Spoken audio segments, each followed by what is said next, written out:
Now to some health matters. When Citizen TV's expose showed the plight of 22 women held at the Kenyatta National Hospital because of non-payment of bills, many Kenyans asked how this was happening to some of the women in a country with a free maternal health policy and initiatives such as Beyond Zero. Not all the women had birth-related complications, mind you. Now tonight we examined the limitations of the NHIF maternal health cover, especially in the public referral hospitals, which at the same time are trapped under huge debts of patients who cannot pay their bills. Susan Wanjiru was admitted at the Kenyatta National Hospital on the 6th of March and discharged on the 11th. But she could not leave the hospital for another 2 weeks because of a 40,000 shillings bill. She delivered her baby at the Pumwani Hospital but developed complications later and was referred to KNH. She does not have the NHIF cover or the Linda Mama cover. She is registered under her husband's. Sasa yeye alikuwa anafikiria hiyo kadi inaweza tusaidia, lakini hakusaidika. In June 2013, President Kenyatta directed all public hospitals to offer free maternity care. The government has now made adequate budgetary arrangements to enable all pregnant mothers to access free maternal services. Historically, we had free maternity, free maternal care, but that transitioned since to Linda Mama initiative under the NHIF. It offers 4 prenatal clinics, 4 antenatal clinics, and delivery whether normal or through the cesarean section. However, there is a caveat: more than just one.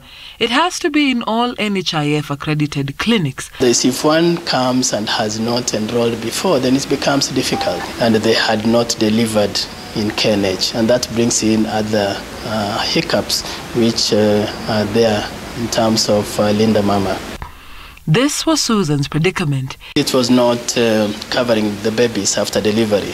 So mothers could be covered, they deliver within the hospital, but the babies are not allowed to exit the system unless their bills are paid. So part of the NHIF reforms that we are having a look at, we want to see how the infants are covered by that program. The Linda Mama covers those who deliver after 28 weeks, after 7 months. So those who come with miscarriages, those who come with ectopic pregnancies, they are excluded. So they cannot go on to the Linda Mama, and it cannot help them as of now.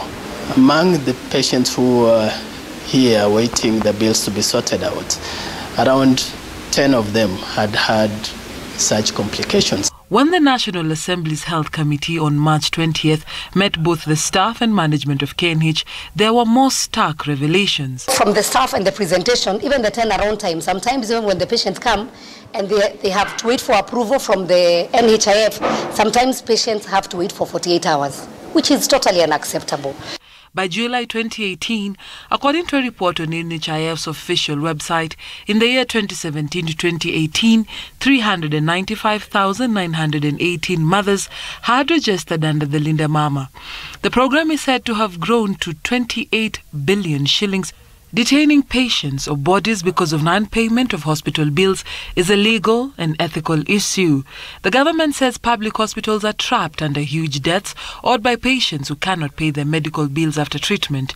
A report released Thursday shows that KNH is owed 5.6 billion shillings from its debtors, with the NHIF owing the facility over 1 billion shillings. If we agree that we are going to discharge those patients, somebody must cover for that bill. You can have the best cover in the world, but if you go to a hospital which is poorly equipped, then you have no chance. According to the same report by the Ministry of Health, the Moi Teaching and Referral Hospital has no patients recorded as detained, but has a 1 billion shillings debt tabled. We waive up to 20 million shillings every month for patients of that category who are unable to pay. And also out of really humane nature, you can't detain somebody who has been discharged, because the more they stay in a hospital also, remember, they have to spend money.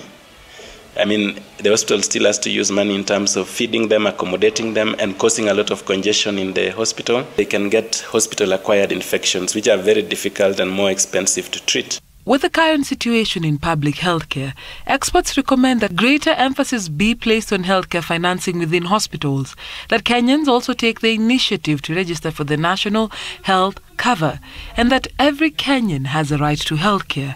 And even if a person has insufficient resources to pay for such care, the government has a responsibility to see that poverty is not an obstacle to receiving healthcare.